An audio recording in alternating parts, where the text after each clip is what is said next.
योगक्षेम वहन करने के लिए हमें अपने ज्ञान गर्भ में धारण कर हमारा वहन करते हैं।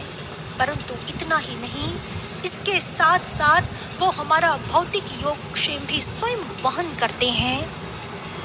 एक गुरु भाई जिसे अभी ज्ञान दीक्षा लिए हुए कुछ ही समय हुआ था, जब रक्षाबंधन का दिन आया तो उसे गुरु भाइयों से पता चला कि भाई बहन बच्चे बूढ़े सब गुरु महाराज जी को राखी बांधते हैं। उसके मन में भाव आया कि क्यों ना मैं भी नूर महल जाऊं और गुरु महाराज जी को राखी बांधूं। परंतु मन के इस भाव को वहीं पर दबाना पड़ा, क्योंकि उसके पास केवल 40 किलोमीटर की दूरी तय करके नूर महल जाने तक का भी किराया नहीं था। सारा दिन हृदय रोता रहा, कैसे कर्म है मेरे, मैं अपने गुरु महाराज जी को राखी भी नहीं बांध सकता। रात को जब वह साधना में बैठा तो गुरु महाराज जी उसके अनुभव में आए। अनुभव में गुरु महाराज जी उसके पास आकर खड़े हो गए। गुरु महाराज जी ने कहा, तुम नहीं आ पाए मेरे पास, देखो मैं तो आ गया। वह गुरु भाई अपनी विवशता के कारण रोने लगा। अनुभव में दृश्य बदला तो सामने गुरु महाराज जी एक सिंहासन पर विराजमान हैं और गुरु महाराज जी ने अपनी कलाई आगे करते हुए कहा, अब बांधो मुझे राखी, देखो सारा सामान है यहाँ। गुरु भाई ने देखा गुरु महाराज जी के चरणों में एक थाली पड़ी है जिसमें राखी, तिलक, मिठाई सब कुछ है। उसने बड़े भावों से गुरु महाराज जी को राखी बांधी और रोने लगा, महाराज जी मेरे पास आपको भेंट देने के लिए कुछ भी नहीं है, मैं आपके चरणों में क्या भेंट अर्पित करूं? गुरु महाराज जी ने कहा, तुम्हारी भेंट तो मुझ तक पहले ही पहुंच चुकी है। यह भाई बड़ा आश्चर्यचकित हुआ, महाराज जी मेरी तो इतनी हैसियत ही नहीं कि मैं आपको कोई भेंट भेजता। गुरु महाराज जी ने कहा, तुम्हारे भावों की भेंट मुझ तक पहुंची, उन्हीं में बंधकर ही तो मैं यहाँ खिंचा चला आया हूँ। लेकिन अब तुम चिंता क्यों करते हो, क्योंकि जिसको राखी बांधी जाती है भेंट तो वो देता है, अब भेंट देने की बारी हमारी है। इतना कहकर गुरु महाराज जी अदृश्य हो गए।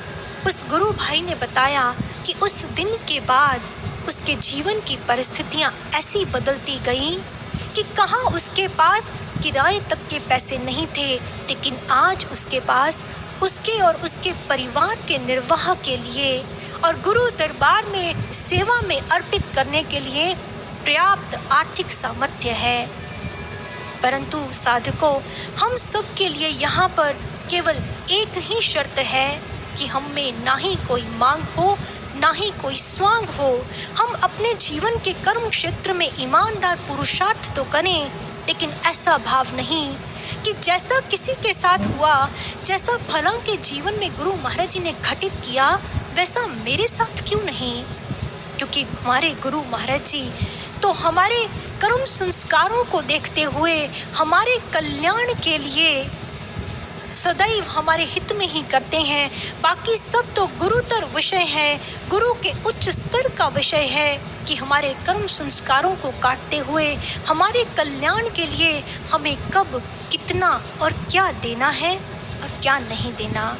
निस्संदेह जो हमारे जीवन के कल्याण के लिए अनिवार्य है, वो स्वयं उसका भार उठाकर हमारे संग चलते हैं, और जो भी अनिवार्य हमारे पास है उसका रक्षण भी सदैव करते हैं। गुरु महाराज जी के भक्तों की, उनके जीवन की ऐसी असंख्य उदाहरणें हैं जिनमें गुरु महाराज जी ने उनकी भक्ति के योगक्षेम के साथ साथ उनका भौतिक योगक्षेम भी वहन किया। यहाँ पर अगर कुछ भी बताया जाएगा तो वह इस अलौकिक विज्ञान की एक बहुत छोटी सी झलक मात्र ही होगा। किसी के मंद श्वासों को प्राण दिए, किसी के सम्मान का त्राण किया। एक शिष्य ने गुरु महाराज जी को पूछा कि महाराज जी, अगर आपके दो भक्त जो आपको एक समान प्रेम करते हों और दोनों ही एक ही समय पर संकट में आ जाएं और वह उस संकट में आपको पुकारें, दोनों की पुकारें एक ही समय पर आप तक पहुंच रही हों, तो आप सबसे पहले किसकी रक्षा के लिए जाओगे? गुरु भाई ने सोचा कि आज बड़ा चतुर प्रश्न किया है गुरु महाराज जी को, लेकिन गुरु महाराज जी ने मुस्कुराते हुए कहा, आपका तो यह प्रश्न ही मूढ़ है। उसके बाद गुरु महाराज जी ने विराट वाणी में कहा, भक्तों की तो फिर भी कोई संख्या होगी, लेकिन इस ब्रह्मांड में जितने कण हैं उनसे भी अधिक संख्या में हम असंख्य स्थानों पर असंख्य रूपों में एक ही समय पर प्रकट हो सकते हैं और अपने भक्तों की रक्षा कर सकते हैं। साध्य के सामर्थ्य का अनुमान कुछ लगता नहीं, कौन सा संकट टला कब किसी को दिखता नहीं। गुरु प्रेमियों, जब आदि गुरु शंकराचार्य जी ने इस श्लोक की व्याख्या की योगक्षेमं वहम्यहम्, तो उन्होंने इसके साथ भगवान का एक और वक्तव्य भी लिख दिया। उन्होंने लिखा, ज्ञानी तो आत्मा एव मे मतम सच मम प्रियः, कि ज्ञानी को तो मैं अपनी आत्मा ही मानता हूँ, वह मेरा आत्म रूप है, वह तो मेरा प्यारा है। और महर्षि अरविंद लिखते हैं, There is nothing which is beyond the reach of the God lover or denied to him, for he is the favorite of the divine lover and the self of the beloved. इस पूरी सृष्टि में ऐसा कुछ भी नहीं है जो उस ईश्वर के प्रेमी की पहुंच से बाहर हो या उसके लिए मना हो, क्योंकि वह तो उस दिव्य प्रेमी का प्रिय है, वह तो उसकी आत्मा है, उसका ही आत्म रूप है, उसका आत्मीय परिजन है।